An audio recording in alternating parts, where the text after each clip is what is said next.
Eko Patrio bangun rumah 150 miliar rupiah, Kiki Saputri sindir soal uang rakyat.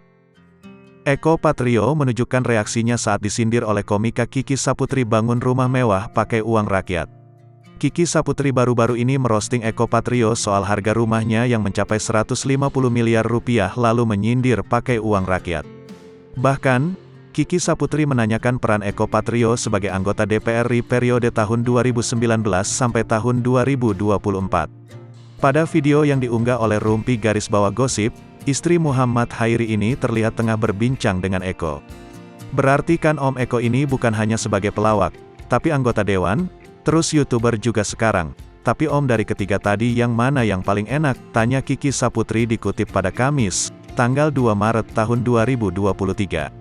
Sebenarnya sih semuanya enak, tiga-tiganya enak karena ada duitnya Ki, jawab Eko. Tak sampai di situ, Kiki juga menyindir soal rumah mewah yang mencapai 150 miliar rupiah.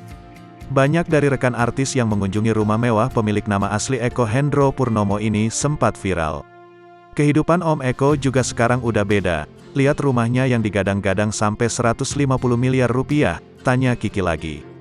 Terus gimana? Gimana rasanya ngebangun pakai uang rakyat, guton Kiki. Bukan tersinggung, Eko malah ikut tertawa melihat roasting dari kerabatnya itu. Postingan tersebut pun tak luput dari komentar netizen. Kalau Mas Eko sama Mbak Fiona gak curiga sih, karena bisnisnya juga banyak, Mas Eko juga punya PH, tulis netizen. Eko mah santai aja no baperan, kata netizen. Hahaha Kiki paling bisa, jelas netizen.